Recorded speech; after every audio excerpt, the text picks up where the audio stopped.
Hi friends, rava upma வித்தியாசமான முறையில் எப்படி பண்ணலான்னு பார்க்கலாம் வாங்க. ஃபஸ்ட்டு அதுக்கு தேவையான பொருள் பார்க்கலாம். ஃபஸ்ட்டு தேங்காய் அரைக்கிறதுக்கு தேங்காய், கொத்தமல்லி, கருவேப்பிலை கொஞ்சம், அதுக்கப்புறமா இஞ்சி, பச்சை மிளகாய், இஞ்சி, பட்டை சின்ன துண்டு, 2 கிராம்பு. இது மட்டும்தான் அரைக்கிறதுக்கு. தாளிக்கிறதுக்கு கடுகு, உளுத்தம்பருப்பு, சீரகம், வெங்காயம், கருவேப்பிலை, கேரட் பீன்ஸு, ஒரே ஒரு தக்காளி, மஞ்சத்தூள், ரவை. இவ்வளோ தான் தேவை உப்புமா செய்கிறதுக்கு. முதல்ல அரைச்சிக்கலாம். தேங்காயை போட்டுக்கணும் ஃபஸ்ட்டு. அதுக்கப்புறம் கொத்தமல்லி, கருவேப்பிலை, பட்டை, கிராம்பு 2, இஞ்சி, இது எல்லாத்தையும் போட்டு பச்சை மிளகாய் 2 பச்சை மிளகாய் அதையும் நல்லா போட்டு நல்லா கிரைண்ட் பண்ணிவிட்டு நைஸாக கிரைண்ட் பண்ணிவிட்டு வந்துடணும். கடாயை வச்சுட்டு கடாயில் ஒரு 2 ஸ்பூன் மட்டும் வெறும் ரவையை வறுக்காமல் ஒரு 2 ஸ்பூன் எண்ணெய் விட்டு வறுத்தா இன்னும் டேஸ்ட் நல்லாயிருக்கும். ரவையை கொட்டிட்டு சிம்மில் வச்சு வறுக்கணும். அடி பிடிக்கக்கூடாது. ரவை அடி பிடிச்சின்னா தீஞ்ச ஸ்மெல்லு வரும். அடி பிடிக்காமல் சிம்மில் வச்சு நல்லா கிளறி ரவையை நல்லா வறுத்து எடுத்துக்கிட்டு அதுக்கப்புறம் கடாயில் எண்ணெய் ஊற்றி கடுகு போட்டுட்டு கடுகு நல்லா பொரிஞ்சதும் சீரகம் ஒரு ஸ்பூனு எடுத்து போட்டுடணும்.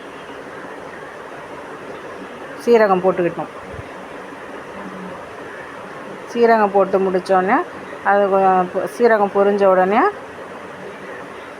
கருவேப்பிலை போட்டு வெங்காயத்தையும் போட்டு நல்லா வதக்கணும்.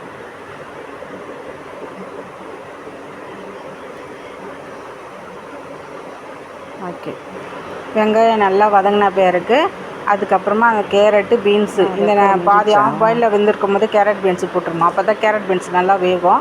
இல்லைன்னா வெங்காயம் நல்லா வதங்கிட்ட பிறகு கேரட் பீன்ஸ் போட்டிங்கன்னா அப்புறம் வெங்காயம் தீஞ்சு போயிடும். கேரட் பீன்ஸ் நல்லா வதங்கின பிறகு தக்காளி 1 போட்டுக்கணும். தக்காளியை நல்லா வதக்கிட்டு அதுக்கப்புறமா உப்பு, தேவையான அளவுக்கு உப்பு இந்த நேரத்தில் போட்டுக்கினா அந்த தக்காளி நல்லா குழஞ்சி வந்துடும். உப்பு, ஒரு சின்ன ஸ்பூனு மஞ்சத்தூள் போட்டுட்டு நல்லா வதக்கி விடணும்.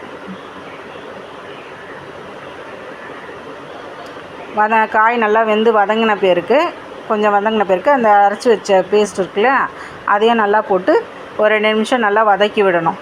அந்த பச்சை வாசனை போகிற அளவுக்கு கொஞ்சம் நேரம் நல்லா கிளறி அந்த எண்ணெயிலே நல்லா வதக்கிடணும். வதக்கிட்டால் இந்த மாதிரி ஆகும். அதுக்கப்புறம் ஒரு டம்ளர் ரவைக்கு 3 டம்ளர் தண்ணி அப்படி வச்சுனா தான் அளவு கரெக்டாக இருக்கும். தண்ணி நல்லா கொதித்த பிறகு இந்த நேரத்தில் உப்பு கரெக்டாக இருக்கான்னு செக் பண்ணிக்கோங்க. தண்ணி கொதித்த பிறகு ரவையை மெதுவாக மொத்தமாக கொட்டாமல் மெதுவாக கொட்டி கிளறணும். மொத்தமாக கொட்டினா கிளற முடியாது, கட்டியாக ஆகிடும். மெதுவாக சிம்மில் வச்சுட்டு மொத்தமாக கொஞ்சமாக கொட்டிட்டால் உப்புமா ரெடி ஆகிடும். நல்லா தண்ணியெல்லாம் சுண்டின பிறகு ஆஃப் பண்ணிவிடுங்க. இப்போது டிஃப்ரெண்ட்டான ரவா உப்புமா ரெடி.